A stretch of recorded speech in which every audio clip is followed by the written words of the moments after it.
Bismillahirrahmanirrahim. Now the next point is point number 79. It asks about cholecystokinin. कौन सा ऐसा hormone होता है जो कि आपके सोमैटो इनहिबिट करता है कोलेसिस्टोकाइनिन को? तो इसमें आता है गट का सोमैटोस्टैटिन। दो तरह के सोमैटोस्टैटिन होते हैं, एक पेंक्रियाटिक सोमैटोस्टैटिन होता है, एक आपका गट सोमैटोस्टैटिन होता है। पेंक्रियाटिक सोमैटोस्टैटिन इनहिबिट करता है इंसुलिन को और ग्लूकागोन को, और जो गट का सोमैटोस्टैटिन होता है वो जीसी गैस्ट्रिन को और कोलेसिस्टोकाइनिन को इनहिबिट करता है। हमने पहले भी पढ़ा था कि जो कोलेसिस्टोकाइनिन को गट सोमैटोस्टैटिन इनहिबिट करता है और गैस्ट्रिन को भी गट सोमैटोस्टैटिन इनहिबिट करता है। अब यहाँ पे एमसीक्यूज दिए हुए हैं कि जो मेन एक्शन होता है आपके गट सोमैटोस्टैटिन का कि वो कोलेसिस्टोकाइनिन को इनहिबिट करता है, और जो मोस्ट पोटेंट इनहिबिटर है इंसुलिन का वो भी सोमैटोस्टैटिन है। सोमैटोस्टैटिन आपके इंसुलिन को भी इनहिबिट कर रहा है, क्योंकि जो आपका पेंक्रियाटिक सोमैटोस्टैटिन होता है वो इंसुलिन और ग्लूकागोन दोनों को इनहिबिट करता है। पेंक्रियाटिक फिस्टूला वाले पेशेंट्स के अंदर हम सोमैटोस्टैटिन देते हैं ताकि हम इसकी पेंक्रियाज की सिक्रीशन को डिक्रीज कर सकें। अगला एमसीक्यू दिया हुआ है कि जो एंटासिड्स होती हैं, कौन सी ऐसी एंटासिड है जो कि आपकी गैस्ट्रिक मोटिलिटी को डिक्रीज करती है? तो जो एल्यूमिनियम हाइड्रोक्साइड होती है वो आपकी गैस्ट्रिक मोटिलिटी को डिक्रीज करती है। एल्यूमिनियम आपकी मोटिलिटी को डिक्रीज करता है और कॉन्स्टिपेशन कराता है, और जो मैग्नीशियम होता है वो मोटिलिटी को ज़्यादा करता है और डायरिया कराता है। इसका निमोनिक एसी आ जाएगा। एल्यूमिनियम हाइड्रोक्साइड आपकी कॉन्स्टिपेशन कराती है और जो मैग्नीशियम हाइड्रोक्साइड होती है वो आपकी डायरिया कराती है। कौन सी ऐसी ड्रग है जो बगैर रिसेप्टर के बॉडी के अंदर एक्ट करती है या जिसको रिसेप्टर की ज़रूरत नहीं होती है? इसमें आती है aluminium hydroxide. Okay, so now the next point number 81 is 24 year old mail आया है जिसको वॉमिटिंग हो रही है और उसको डिस्फेजिया की हिस्ट्री है पिछले 10 सालों से। पहले उसको सॉलिड्स के लिए डिस्फेजिया था, उसके बाद अब उसको लिक्विड्स के लिए भी डिस्फेजिया हो गया, और उसका 30 kg वेट लॉस हुआ है 3 ईयर्स के अंदर। इन्वेस्टिगेशन हम क्या कराएंगे? एंडोस्कोपी। ठीक है, पहले उसको सॉलिड्स के लिए डिस्फेजिया था, उसके बाद उसको लिक्विड्स के लिए डिस्फेजिया होगा, तो उसके लिए जो हम इन्वेस्टिगेशन कराएंगे वो एंडोस्कोपी होगी। अब हम पढ़ते हैं प्लमर विंसन सिंड्रोम क्या होता है। प्लमर विंसन सिंड्रोम के अंदर हमें प्लम्बर्स डाई, निमोनिक इसका दिया हुआ है, इसमें ट्राइड हमें मिलता है डाई का। डिस्फेजिया होता है, आयरन डेफिशिएंसी एनीमिया होता है, और इसोफेजियल वेब्स मिलते हैं। प्लम्बर विंसन सिंड्रोम के अंदर हमें डाई से याद रखना है, डी से डिस्फेजिया, आई से आयरन डेफिशिएंसी एनीमिया, और ई से इसोफेजियल वेब्स। अब गर्ड के अंदर क्या होता है कि आपका रिफ्लक्स होता है आपके गैस्ट्रिक कंटेंट्स का आपके लोअर इसोफेगस के अंदर, क्योंकि आपका इनकम्पिटेंट हो जाता है लोअर इसोफेजियल स्फिंक्टर। ठीक है, लोअर इसोफेजियल स्फिंक्टर की टोन कम हो जाने की वजह से या लोअर इसोफेजियल स्फिंक्टर के इनकम्पिटेंट हो जाने की वजह से आपके गैस्ट्रिक कंटेंट्स आपका रिफ्लक्स होकर आपके लोअर इसोफेगस के अंदर चले जाते हैं। इसकी जो मोस्ट एक्यूरेट इन्वेस्टिगेशन होती है वो हम 24 और pH मॉनिटरिंग कराते हैं, और एंडोस्कोपी आपकी इन्वेस्टिगेशन ऑफ चॉइस होती है। अब एक्लेजिया के अंदर जो है वो 3 एबनॉर्मेलिटीज़ होती हैं। ये एक मोटिलिटी डिसऑर्डर है। सबसे पहले तो इसमें हम पढ़ते हैं कि इसमें आपको जो लोअर इसोफेजियल स्फिंक्टर होता है वो रिलैक्स नहीं करता है, उसकी टोन ज़्यादा हो जाती है, क्योंकि आपके गैंग्लियन सेल्स का लॉस हो जाता है माइंटेरिक और ब्रैक प्लेक्सिस के अंदर। ये एमसीक्यू आता है कि कौन से प्लेक्सिस के अंदर ये कौन सी चीज़ का लॉस होता है आपके एक्लेजिया के अंदर। जो आपके जो माइंटेरिक और ब्रैक प्लेक्सिस होता है उसके अंदर आपके गैंग्लियन सेल्स का लॉस हो जाने की वजह से आपके लोअर इसोफेजियल स्फिंक्टर की टोन जो होती है वो ज़्यादा होती है और वो रिलैक्स नहीं होता है।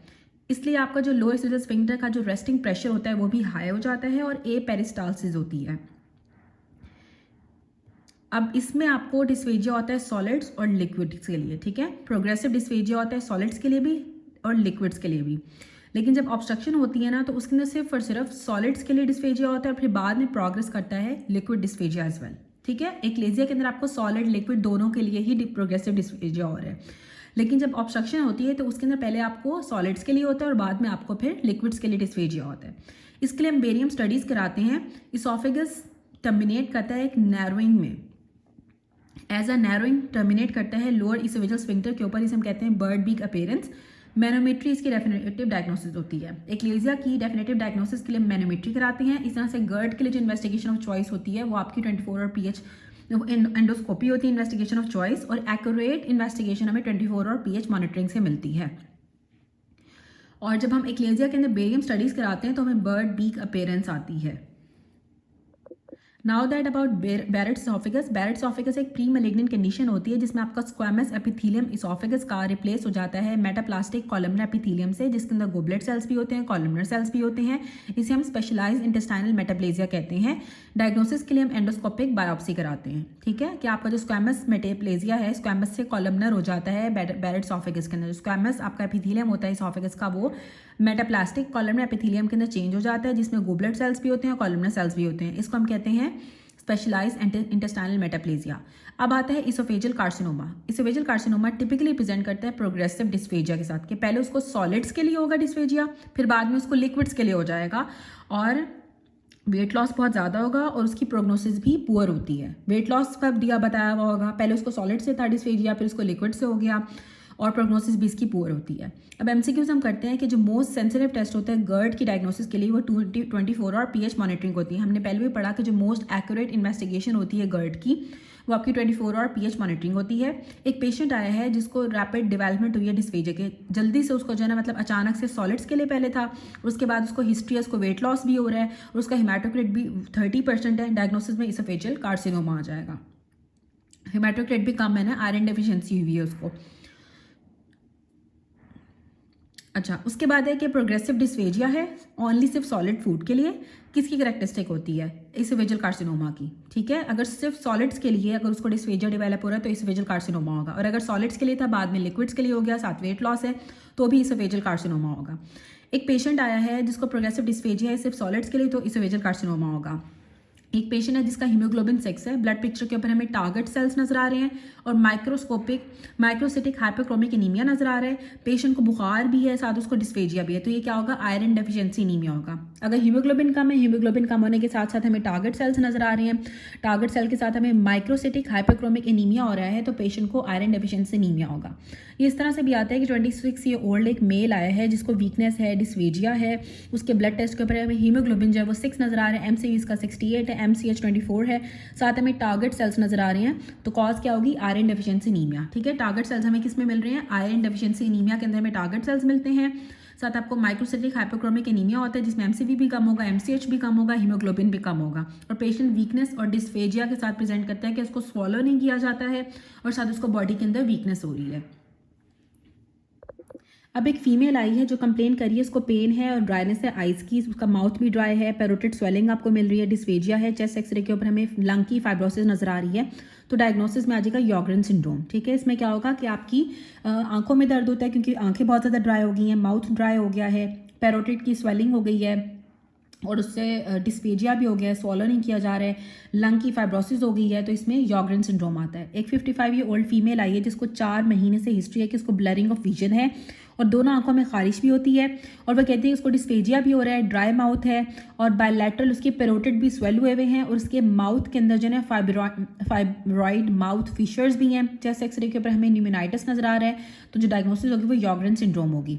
डिस्फेजिया जो है वो स्क्लेरोडर्मा के अंदर भी होता है। एक पेशेंट ने प्रेजेंट किया डिस्फेजिया के साथ, उसको कंप्लेन करी है कि वो टाइप नहीं कर पाती है कीबोर्ड के ऊपर, और कोई अदर जॉइंट प्रॉब्लम उसको कोई और जॉइंट प्रॉब्लम्स नहीं मोनोटरी कर रही है, बस टाइप नहीं कर पा रही है, ठीक है, क्योंकि उसके रिंकल्स लॉस हो गए हैं फेस के ऊपर भी, जो कि एजेस से डेवलप होते हैं, तो इसको क्या होगा? क्रेस्ट सिंड्रोम होगा। क्रेस्ट सिंड्रोम में क्या होता है? कैल्सिनोसिस होती है, रेनॉल्ड्स फिनोमेना होता है, इसोफेगस की डिस्मोटिलिटी होती है, स्क्लेरोडेक्टिली होती है और टेलेंजेक्टेजियाज होते हैं, ठीक है। अब देखें डिस्फेजिया जो है ना वो क्रेस्ट सिंड्रोम के अंदर भी हो रहा है, स्क्लेरोडर्मा में भी हो रहा है, डिस्फेजिया यॉग्रेन सिंड्रोम के अंदर भी होता है। यॉग्रेन सिंड्रोम की जो मेन बात थी, एक तो ड्राई आइज, ड्राई माउथ होगा, डिस्फेजिया होगा, और साथ इसमें आपको पेरोटिड ग्लैंड की स्वेलिंग मिल रही थी, और लंग के अंदर आपको या तो न्यूमेनाइटिस मिलेगा या फिर आपको लंग की फाइब्रोसिस मिलती है यॉग्रेन सिंड्रोम में। जो स्क्लेरोडर्मा होता है उसके अंदर उसके जॉइंट्स का कोई ना कोई मसला होगा, एक उसकी रिंकल्स लॉस्ट हो जाएंगे फेस के ऊपर, स्किन के ऊपर रिंकल्स लॉस्ट हो जाएंगे, उससे कीबोर्ड पे टाइप नहीं किया जा रहा है, साथ उसको डिस्फेजिया भी होगा, तो इसको हम कहते हैं क्रस्ट सिंड्रोम। एक तो कैल्सिनोसिस, क्रस्ट में आता है C for calcinosis, R for Raynaud's phenomena, E for oesophageal dysmotility और डिस्फेजिया, और S फॉर सिंडेक्टिली और T फॉर टेलेंजेक्टेजिया। अब यहाँ पे दिया हुआ जो कैरेक्टरिस्टिक फीचर क्या होता है स्क्वैमो कॉलमनर जंक्शन का, 2 centimetre above the lower oesophageal sphincter is Barrett oesophagus. अगर आपको जो बैरेट इसोफेगस होता है ना वो हमें क्या मिलता है, स्क्वैमो कॉलमनर जंक्शन जो होती है ना 2 centimetre above the lower oesophageal sphincter, वो आपको क्या होता है, बैरेट इसोफेगस। पेशेंट अगर लॉन्ग हिस्ट्री स्टैंडिंग हिस्ट्री आ रही है कि इसको गर्ड है और आपने इंडोस्कोपी की तो आपको इसोफेजाइटिस नजर आया, तो बायोप्सी के अगर आपको गॉबलेट सेल्स नजर आ रही हैं, साथ कॉलमनर सेल्स नजर आ रहे हैं, तो इसका मतलब है कि उसको बैरेट इसोफेगस है। क्योंकि बैरेट इसोफेगस के अंदर आपका स्क्वैमस एपिथेलियम चेंज हो जाता है कॉलमनर एपिथेलियम के अंदर, जिसके अंदर गॉबलेट सेल्स भी होते हैं, कॉलमनर सेल्स भी होते हैं। जो स्क्वैमो कॉलमनर एपिथेलियम होता है प्रेजेंट है 3 centimetre above the cardiac end of the stomach, diagnosis Barrett oesophagus. अगर आपको स्क्वैमो कॉलमनर एपिथेलियम, स्क्वैमस और कॉलमनर एपिथेलियम नजर आ रहा है आपके इसोफेगस के कार्डिक एंड से अबव 3 सेंटीमीटर, तो इसका मतलब है इसको बैरेट इसोफेगस होगा। एडिनोकार्सिनोमा डेवलप हो जाता है इसोफेगस का बैरेट इसोफेगस से, मतलब बैरेट इसोफेगस बाद में एडिनोकार्सिनोमा ऑफ इसोफेगस करा देता है। और ये मेटाप्लेजिया की एग्जाम्पल है जो बैरेट इसोफेगस है। एक पेशेंट आया जो 40 साल से 40 सिगरेट 40 पैक्स पी रहा है हर साल में, ठीक है, एक स्मोकर है जो कि एक साल में 40 पैक पी जाता है सिगरेट के, उसको रेट्रोस्टर्नल पेन हो रहा है, ठीक है, साथ उसको जो है वो प्रोग्रेसिव डिस्फेजिया है, वेट लॉस हो रहा है, सर्वाइकल लिम्फ नोड लार्ज हुए हुए, चेस्ट उसकी बिल्कुल क्लियर है, तो डायग्नोसिस क्या होगी, इसोफेजियल कार्सिनोमा। एक 65 ईयर ओल्ड स्मोकर आया है जिसका वजन कम होता जा रहा है, साथ उससे जो है ना सॉलिड नहीं खाया जा रहा है, तो मैकेनिज्म ऑफ डिस्फेजिया क्या होता है, डिक्रीज पेरिस्टालसिस, पेरिस्टालसिस डिक्रीज हो जाने की वजह से डिस्फेजिया डेवलप हो जाता है। एक प्रोग्रेसिव डिस्फेजिया अगर सिर्फ और सिर्फ सॉलिड्स के लिए होगा तो वो कैरेक्टरिस्टिक होती है इसोफेजियल कार्सिनोमा की, अगर सिर्फ सॉलिड्स के लिए डिस्फेजिया तो इसोफेजियल कार्सिनोमा होगा। एक फीमेल आई है इमरजेंसी डिपार्टमेंट के अंदर, साथ उसको चेस्ट पेन हो रहा है, डिस्फेजिया है, वॉमिटिंग है, डिफिकल्टी इन बैचिंग है, ईसीजी की उसकी नॉर्मल है, चेस्ट एक्सरे के ऊपर हम एयर फ्लूइड लेवल नजर आ रहे हैं इसोफेगस के अंदर, डायग्नोसिस में इसोफेजियल एक्लेजिया होगा। अगर हमें चेस्ट एक्सरे के ऊपर एयर फ्लूइड लेवल्स नजर आते हैं तो इसोफेजियल एक्लेजिया होगा, और साथ अगर वो प्रेजेंट करेगी चेस्ट पेन, डिस्फेजिया, वॉमिटिंग और डिफिकल्टी इन बैचिंग के साथ। एक्लेजिया ऑफ द इसोफेगस के अंदर आपका जो माइंटेरिक प्लेक्सिस होता है वो डेफिशिएंट होता है लोअर इसोफेगस के अंदर। माइंटेरिक और ब्रैक प्लेक्सिस के जो गैंग्लियोनिक सेल्स होते हैं उनके लॉस की वजह से आपको एक्लेजिया डेवलप हो जाता है। अब जो गट ब्रेन स्टिमुलेशन होती है ना माइंटेरिक प्लेक्सिस की, वो किस हार्मोन से होती है, एसिटाइल कोलिन से होती है, ठीक है। जो गट ब्रेन स्टिमुलेशन होती है आपके माइंटेरिक प्लेक्सिस की वो एसिटाइल कोलिन से होती है। अगर तो फूड बोलस आपके middle third of the oesophagus के अंदर स्टक हो रहा है स्वेलो करने के बाद, तो ये जो मैकेनिज्म होता है ना which will push down to the stomach, ठीक है, इसे हम कहते हैं secondary peristalsis caused by myenteric plexus. क्या आपका इसमें क्या होगा कि जो सेकेंडरी पेरिस्टालसिस जो होती है ना वो आपके माइंटेरिक प्लेक्सिस से होती है, जिसकी वजह से आपका जो फूड बोलस होता है ना वो मिडिल थर्ड के अंदर स्टक नहीं करता है बल्कि स्वॉलिंग के बाद वो नीचे पुश करता है, किस मैकेनिज्म के थ्रू, सेकेंडरी पेरिस्टालसिस के थ्रू, जो कि माइंटेरिक प्लेक्सिस कराता है, ठीक है। माइंटेरिक प्लेक्सिस सेकेंडरी पेरिस्टालसिस कराता है जिसकी वजह से आपका फूड बोलस जो है वो middle third of the oesophagus के अंदर स्टक नहीं होगा। और अगर आपका food bolus middle third of the oesophagus के अंदर स्टक हो रहा है तो कौन सा मैकेनिज्म होता है जो उसको नीचे पुश डाउन कराता है, जो सेकेंडरी पेरिस्टालसिस होती है माइंटेरिक प्लेक्सिस से। जब माइंटेरिक प्लेक्सिस का लॉस हो जाएगा तो सेकेंडरी पेरिस्टालसिस नहीं होगी, जिसकी वजह से आपकी फूड स्टक होना स्टार्ट हो जाती है middle third of the oesophagus के अंदर स्वॉलोइंग में, और आपको जो है वो फीलिंग ऐसे आती है कि आपको जो है ना डिस्फेजिया डेवलप हो गया। और जो एसिटाइल कोलिन होता है वो गट ब्रेन स्टिमुलेशन कराता है माइंटेरिक प्लेक्सिस की। अब जो डिस्फेजिया होता है ना लिक्विड्स के लिए, अगर सिर्फ और सिर्फ डिस्फेजिया होगा तो वो न्यूरोमस्कुलर इनकोऑर्डिनेशन की वजह से होता है। अगर डिस्फेजिया सिर्फ लिक्विड्स के लिए है तो न्यूरोमस्कुलर इनकोऑर्डिनेशन की वजह से होता है। अगर सिर्फ सॉलिड्स के लिए होता है तो फिर वो इसोफेजियल कार्सिनोमा होता है। एक फीमेल प्रेजेंट की है जिसको सिर्फ और सिर्फ लिक्विड्स के लिए डिस्फेजिया है, पिछले 6 महीने से लेरिंगोस्कोपी के ऊपर हमें नॉर्मल हिस्ट्री मिल रही है ट्रैक की।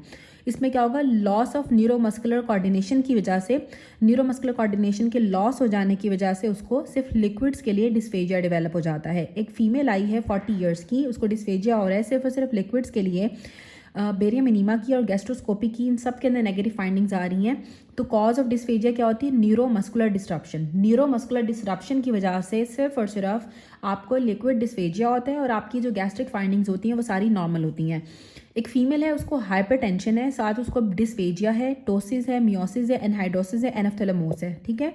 तो कौन सी आर्टरी ब्लॉक हुई है, posterior inferior cerebral artery. PICA के ब्लॉक हो जाने की वजह से पेशेंट को हाइपरटेंशन है, डिस्फेजिया है, टोसिस है, मियोसिस है, एनहाइड्रोसिस है, एनाप्थैलेमोस है। हॉर्नर सिंड्रोम डेवलप हो गया है पोस्टीरियर इंफीरियर सेरेब्रल आर्टरी के ब्लॉक हो जाने की वजह से, इसमें भी डिस्फेजिया होता है। सेकेंडरी पेरिस्टालसिस जो होती है इसोफेगस की, वो आपके इसोफेगस के डिस्टेंशन की वजह से होती है। जब इसोफेगस डिस्टेंड होता है तो सेकेंडरी पेरिस्टालसिस होती है। एक 58 ईयर ओल्ड आदमी आया है जिसकी उसको स्वॉलिंग में डिफ़िकल्टी होना स्टार्ट हो गई है, साथ उसका वेट लॉस हो रहा है। अपर जी एंडोस्कोपी के ऊपर हमें सर्कमफ्रेंशियल मैस नज़र आ रहा है और ओवरलिंग अल्सरेशन है आपकी मिडिल इसोफेजियल रीजन के अंदर। बायोप्सी जब हमने की तो हमें पिंक पॉलीगोनल सेल्स नज़र आ रहे हैं, साथ हमें हाइपरक्रोमेटिज्म नज़र आ रहा है, प्लियोमॉर्फिज्म नज़र आ रहा है। और मोस्ट लाइकली रिस्क फैक्टर्स क्या होते हैं इस डिजीज़ के लिए? Chronic alcoholism. ठीक है, क्रॉनिक अल्कोहलिज्म वाले पेशेंट्स के अंदर हमें होगा कि उनको पॉलीगोनल सेल्स नजर आएंगे, मार्क हाइपरक्रोमेटिज्म नजर आ रहा है, प्लियोमॉर्फिज्म है और सर्कमफ्रेंशियल मैस नजर आ रहा है। तो इसकी जो मोस्ट लाइकली रिस्क फैक्टर क्या होता है? Chronic alcoholism. एक 48 ईयर ओल्ड मैन आया है जिसको ब्रेन स्टेम स्ट्रोक हुआ following a vertebral artery dissection due to the sports related injury. ठीक है, ब्रेन स्टेम स्ट्रोक हो गया और साथ उसकी वर्टेब्रल आर्टरी की डायसेक्शन हुई क्योंकि उसको स्पोर्ट रिलेटेड इंजरी हुई थी। पेशेंट को डिस्फेजिया डेवलप हो गया। कौन से स्ट्रक्चर इन्वॉल्व होंगे? Nucleus ambiguous. ठीक है, न्यूक्लियस एम्बिगुअस जो होता है वो इन्वॉल्व होता है, तो इसलिए उसको डिस्फेजिया डेवलप हो जाएगा। अब जो न्यूक्लियस एम्बिगुअस होता है ना, इसके अंदर सेल बॉडीज होती हैं उन नर्व्स की जो कि इनोवेट करती हैं मसल्स ऑफ सॉफ्ट पैलेट को, लेरिंग्स को और फेरिंग्स को। तो जब न्यूक्लियस एम्बिगुअस डैमेज होता है उसकी वजह से डिस्फेजिया डेवलप हो जाता है। ठीक है, न्यूक्लियस एम्बिगस के भी डैमेज हो जाने की वजह से आपको डिस्फेजिया डेवलप हो जाएगा, क्योंकि न्यूक्लियस एम्बिगस के अंदर उन नर्व्स की सेल बॉडीज होती हैं जो कि इनोवेट करती हैं आपके सॉफ्ट पैलेट के, लेरिंग्स के और फेरिंग्स के मसल्स को। जब फेरिंग्स के मसल को वो इनोवेट नहीं कर सकेंगी तो आपको डिस्फेजिया डेवलप हो जाएगा।